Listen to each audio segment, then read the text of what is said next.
Hello and welcome to Space Engineers 2. My name is evenleasesc, and today I want to show you a ship that I've been working very hard on and spent many hours building, but I tell you, I got very limited tools because it's the initial alpha release of this game, and I can't get into an elevator in Star Citizen to review my next ship right now, so that's coming soon. Keep an eye out, but let's go ahead and take a look at this. Welcome to the United Space Services battle cruiser that I have no idea what to call it. And the United Space Services, it's just a made-up name. I honestly don't know how to title this ship, and it's quite crazy because, honestly, I haven't played Space Engineers in so many years, and now I'm here with Space Engineers 2, taking a look at a ship that I just made, and it took me so many hours. This is just such a massive ship, and I like to be as detailed as possible, especially like in the interior of the ship, so there's a lot to it. Let's go ahead and take a look. As you can see, the exterior design is kind of crazy and doesn't really make too much sense, but I'm always a big fan of like Star Destroyers and Star Wars, and I just kind of had that idea from this, but this is like a chonkier version. In the bottom of it, it doesn't really exist. It's like this big, just death machine on the bottom that, honestly, if you were to go full power into the bottom or the top of another ship, you would just completely decimate them, which is pretty sick. But I can't tell if this ship is here to colonize other planets or to completely just destroy everything it sees. But let's take a quick close look at the exterior, and then we'll go on to the inside. I got a couple, radars up front, or antenna, to help with communication and scanning around the verse to make sure if there's any enemy ships out there, or, make sure we don't run into that rock over there. So, you never know. And then, of course, you got your forward-facing thrusters to help with stopping the ship from moving too fast, because this thing has a lot of rear thrusters. And then you can see this is the bridge area here, which we're going to take a look at here in a moment, but it's kind of, shaded away there and hopefully armored up enough to take a little bit of a beating before, sending the whole crew out into space once, that's breached. So we'll make our way over here really quick. As you can see, there's a bunch of guns that line up the whole top of the ship on each side right here. This is the only place that has guns for now. Space Engineers 2 is kind of limited on what blocks you do have available to you currently, so I don't have too many options, so I can only do as much as I could, and they don't have the mod workshop up yet, so I know it'll explode once it is, and I can't wait because I love detailing ships that I make. As you can see, there's some little design cues here and there, like these long strips that are just taken out of the ship that go all the way down the top of the ship here, including this one here that goes all the way through past one of my bridges, and boom, right here through the back of the ship. So before we take a look at some of this, let's take a little glance at the back. As you can see, it's got quite a bit of power on the rear of the ship, so it's definitely going to move pretty fast. But let's go ahead and board this ship really quick. So as you can see, we're making our way over here. Now, you got two entrance options.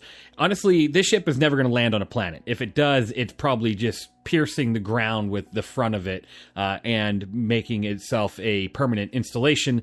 But otherwise, this ship here is meant to just go up to the side of a very, small, dock and hopefully not take out the whole station. And then you'd board here. So maybe, or you just take a shuttlecraft off this ship, because that might be the better bet. You got two entrances, one on top of each other. This first one does have like a guardrail here that you can kind of stand out here in space as long as you're wearing mag boots, right? So you're wearing your boots, or you got a gravity generator, you can come out here and enjoy space. Just make sure, don't forget your helmet. But if you walk through this door, I haven't really labeled anything. There's no way to know where you're going with this just yet, but I will figure that out once time goes on. But first, almost just brought up that menu. This bridge here goes across both habitation areas. As you can see, each side is like a habitation area. This is where it's going to house the crew or whoever you're transporting, and there's quite a few rooms. So let's take a quick look and see what it kind of looks like. First, we'll go down this floor here, and this leads to 8 blue. So this means there's 8 rooms and it's blue sectors. So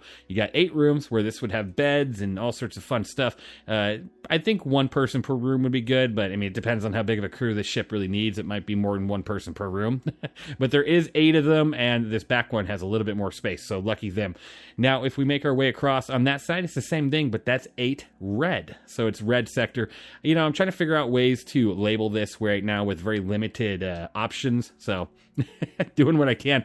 Now, if we move up the stairs this way, you go all the way up here. This would be blue 5. So there's 5 rooms here, again, going across.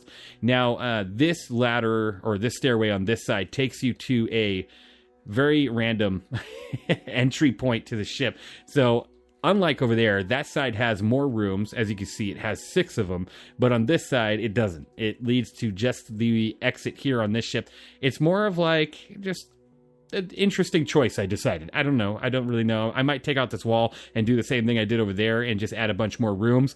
But let's go ahead and take a look at the front of the ship. And while I do that, I'll tell you, I think Space Engineers 2 is great so far, and it's kind of fun because you got your normal block, you got your smaller block like you normally would, and then you got your little mini blocks. So now you can actually do a lot more finer detail, and it's really cool how you can kind of move things around on the grid.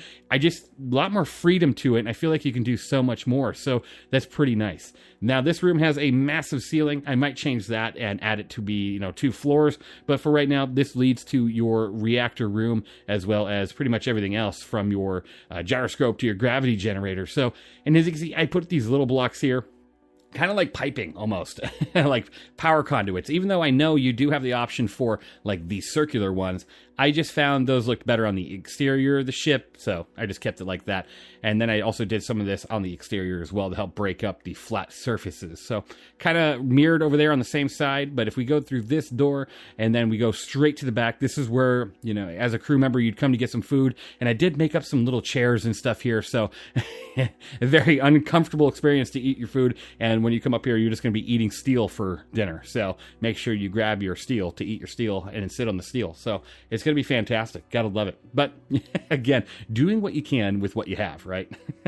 Now on each side, it is replicated right here with 2 medical rooms where you take care of yourself if you got injured or whatnot. And then you do have some cargo containers here. And then if you walk through this door and make your way up, this is going to lead you to the first more detailed room, I believe, if I'm going up the right area. Well, actually, no. First, this is the hangar. So you got the hangar here, which goes, again, outside. And don't mind the little fat ship here. This thing is cute. It's like a little, like beetle or something, or a worm. I don't know. It's just... I just made up something stupid really quick just to show you what you would technically do with this deck. Right now, I can't close this up, so I don't have a way to make this a space-sealed hangar without, just putting up a bunch of walls. But for now, this is what I did. I just made it an open area that you can fly in and land and fly out, and, it's pretty cool. It goes right down the center of the ship. I thought that was wicked, so... and a little bit of a view, too. If you want to watch the engines burn, just be careful. That might be a bit hot. But yeah, let's get back out of the hangar area, as I would say, which I haven't detailed enough yet, but I'll get there. Now, if we continue to go on up here, this should lead you to the first more detailed area. I'm going to keep doing that scroll wheeling. This is like your security pass room that if you come in here, you need to check in at the desk before you move on to the next door, because if you don't, you're either going to get shot or you're going to get arrested, because this leads you to your command and control and your battle station area. So this is where you'd be controlling all operations of the ship. Now, this is as long as this room isn't, taken out by some sort of missile at the window or whatnot, this is where you'd be controlling any operation of this ship, which is pretty cool. I mean, you got quite the view here. It is pretty nice. But there's also a second deck that you can control the ship from, which we'll go to next. Like I said, I like detailing things, and I did what I could here. It's just very limited on the options, but it worked out so far. It'll just continue to get better and better as more things open up for us. Now, if I continue to go up here, it looks like I forgot to add some lighting here. Let me do that really quick. Boom. Got it. So if we continue to go up here, this will take you to another deck that has just a couple windows you can look out on the hangar and stuff. Pretty cool. Replicated, of course, on the other side. 1 window this time, not 3, because... as you can see, this passes through that middle area. So, again, you need to wear a spacesuit if you're going to be crossing between these two for right now. Maybe I'll have some sort of shielding that you can be out here without a spacesuit, but I don't have that yet. So if you move through here and you go on up here, this will lead you to, first of all, another escape route of your ship. So you could leave here, or it takes you up to the observation deck where you can also control the ship if you needed to. So you go ahead and make your way up, and there's just tons of stairs and no signage. I feel like I'm on a Polaris. Tons of doors too, right? So yeah, you can definitely control the ship here from this deck as well. Obviously the operations deck, this or observation deck, is very visible because it's the very top of the ship, and yeah, so you gotta be careful about that. I think you'd have a better chance surviving from a deck lower on the ship. So this is pretty much it for right now. There's a lot of work I can do. There's a lot of unused space that I have just kind of blocked away for right now, just because I don't have anything to really, dress it up with. But as time goes on, things will be added, and mod workshops will be out there, and it'll be awesome. I can't wait to see how that goes. Let me know what you think of my first creation in Space Engineers 2, and what would you name this ship? I feel like I don't even know what I would name it. I really don't. And I haven't dressed it up with much for paint yet either, so we'll get there. But I thought it was a pretty neat looking design so far. There's a lot going on in the front and not too much going on in the back. Let me know what you guys think. Thank you guys for watching, and I can't wait to have more Star Citizen videos as well as other videos out here on the channel. You guys are truly the best, and I will see you guys in the next one.